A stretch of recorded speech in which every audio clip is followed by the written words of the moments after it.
어, 우리는 오늘 말씀을 통해서 왜 죄에 집착하게 되는지 한번 생각해 봐야 할 것 같습니다. 우선 그래서 이 복음서를 묵상하기 이전에 우리 함께 말씀 속으로 들어가기 전에 이야기를 하나 나누고 그 이야기를 통해서 우리가 왜 죄에 집착하는지를 한번 살펴보려고 합니다. 어떤 사람이 세상의 메인 끈을 끊으려고 가진 모든 것을 가난한 사람들에게 나누어 주고 수도자의 길을 가기로 마음을 먹습니다. 그러나 어려울 때, 혹 수도의 길은 험난하고 힘드니까 어려운 시기가 분명히 올 텐데, 그때 자기가 가진 조금 돈을 남겨두었다가 그 어려울 때 사용해야 되겠다라고 마음을 먹고 조금 남겨두었습니다. 그리고는 스승 앞에 찾아갔습니다. 제가 수도사가 되고자 합니다 라고 이야기합니다. 이 스승은 그의 이런 행동을 이미 딱 알아채고 있었던 것이죠. 그래서 이렇게 얘기합니다. 당신은 진정으로 수도자가 되기를 원합니까? 그렇다면 저 마을로 내려가서 고기를 조금 사서 그 당신 몸에, 당신 벗은 몸에 그 고기를 매달고 다시 이곳으로 올라오십시오 라고 이야기를 했습니다. 그는 스승의 말대로 마을로 내려가서 고기를 조금 사서 우통을 다 벗고 그리고 맨살에 고기를 매달고 다시 스승이 있는 그 산 꼭대기로 올라가고 있습니다. 몸에 달린 고기가 계속 흔들흔들거립니다. 냄새를 풍깁니다. 이 냄새를 맡은 들짐승들이 그리고 또 그 맹금류 독수리들이 몰려들었습니다. 그 맹금류들은 그 사람에게 아주 잡아먹을 듯이 달려들어서 그것을 물리치고 떼어내려고 해도 좀채로 가능하지 않았습니다. 아무리 대항하고 도망쳐도 소용이 없습니다. 들개들과 새들의 계속되는 공격에 그 많은 상처를 몸에 입게 되었습니다. 그래서 너무나 지쳐버렸습니다. 그때서야 깨달았습니다. 이 짐승들이 지금 나를 공격하는 것이 아니라 내 몸에 매달려 있는 이 고깃점을 뜯어먹으려고 나를 공격하는 것이구나 라고 생각을 했습니다. 그래서 가차없이 고기를 던져버렸습니다. 그제서야 이 들짐승들은 이 예비 수도자에게서 떨어져 나갔다고 합니다. 그래서 이제 스승에게 상처투성이가 되어서 돌아왔습니다. 스승이 그 모습을 보자 이렇게 말을 했습니다. 세상을 버리면서도 자기 돈에 집착하는 사람에게는 마귀가 이처럼 공격을 한답니다. 모든 것을 벗어버린 진정한 내 몸이 되어야 그제서야 수도사가 될 수가 있습니다. 우리가 예수님을 따르기로 결정한 사람들 아닙니까? 그런 사람들에게 있어서 돈의 문제는 사실 항상 갈등의 원인이 되기도 합니다. 돈에 대한 계속되는 염려는 그 마음을 끊임없이 쫓기게 하고 불안하게 만듭니다. 그래서 진정한 이 세상 속에서의 삶을 가지지 못하게 합니다.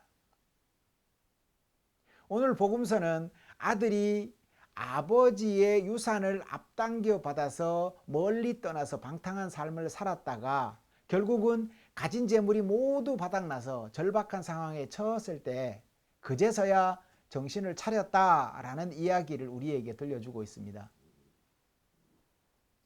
성경에 나오는 말씀 모든 비유는 우리와 다 직접적인 관련이 있는 것입니다.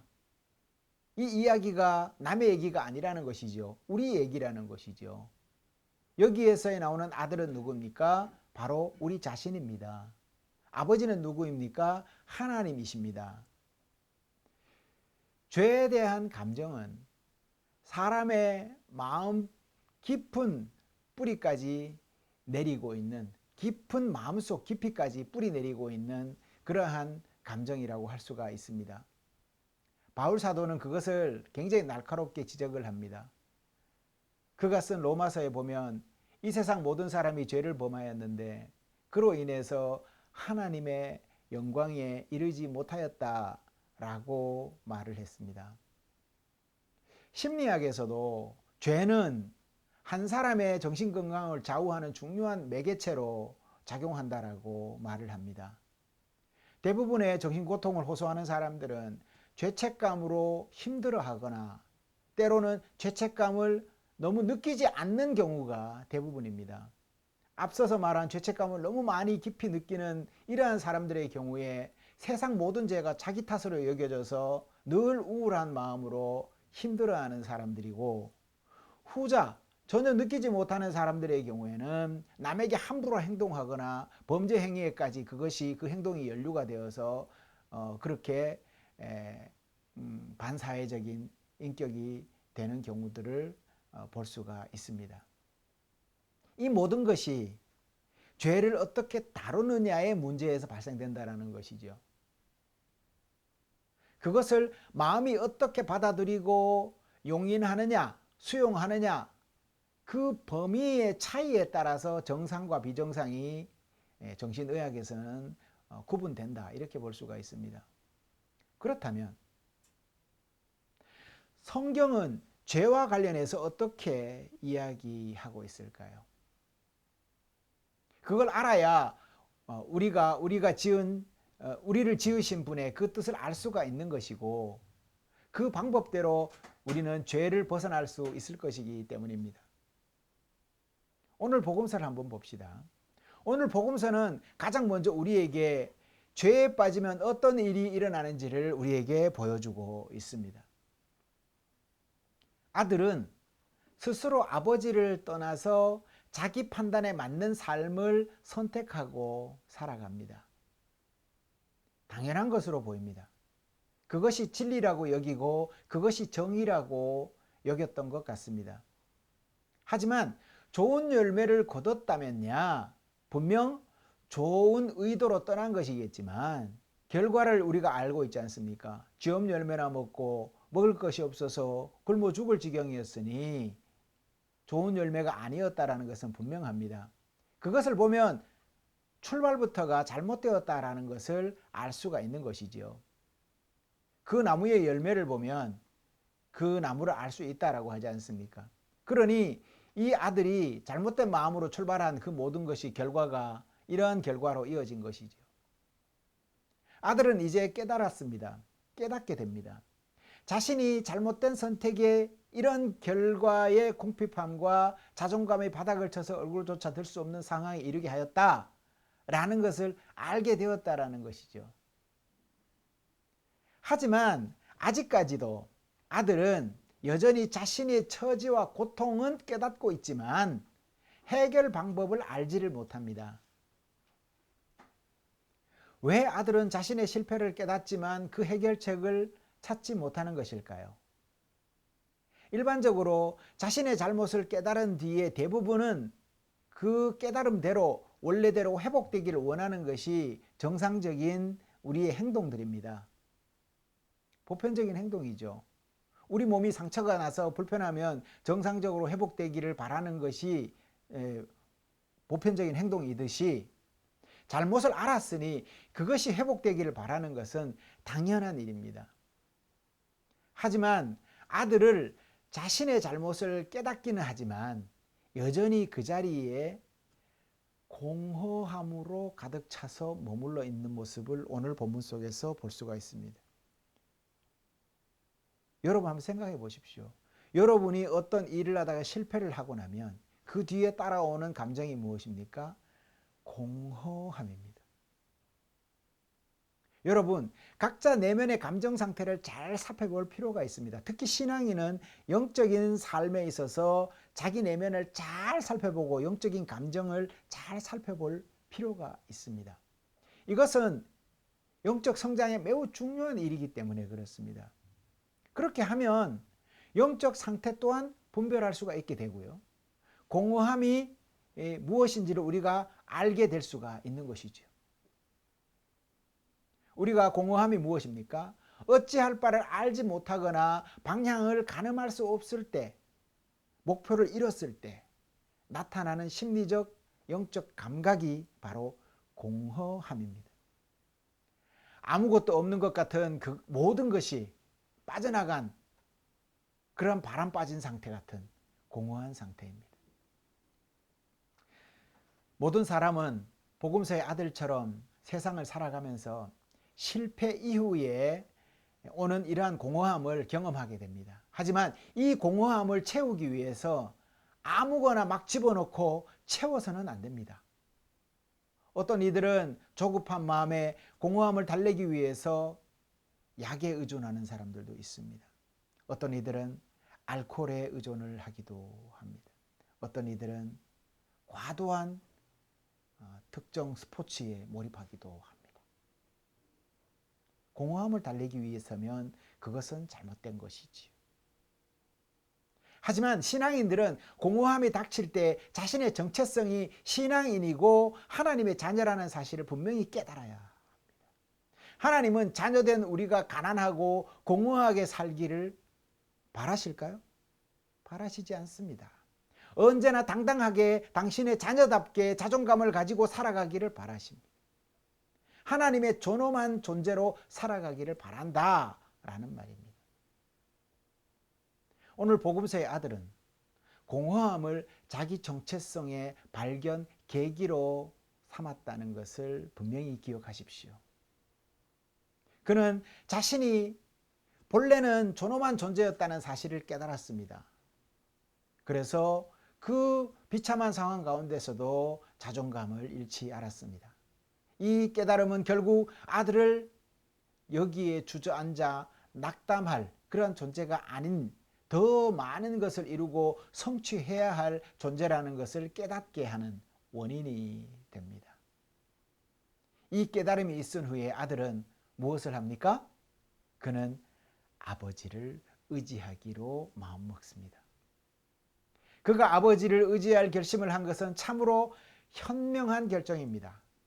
만약 공허함에서 벗어나기 위해서 올바른 정체성도 없이 마냥 약이나 술에만 의존했다면 그의 앞날은 불보듯 뻔했을 겁니다.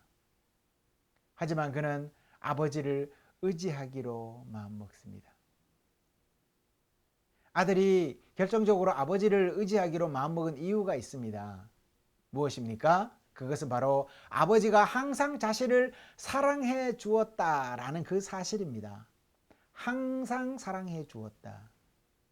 아버지는 아들을 무조건 사랑합니다. 저도 아들을 무조건 사랑합니다. 기숙사 간다면 무조건 태워주고 싶고 뭐 어렵다 그러면 무조건 도와주고 싶은 것이 아버지, 어머니의 마음입니다. 이처럼 아버지는 아들을 무조건 사랑합니다. 아들이 무슨 일을 잘해서 사랑하는 것이 아닙니다. 무조건적인 아버지의 사랑이 그를 다시 돌이키는 힘이 되었다라는 것입니다. 이처럼 아버지의 자비로운 사랑은 너무도 강해서 아들이 그 사랑을 깨닫고도 남을 만큼 강력하다라는 것이죠.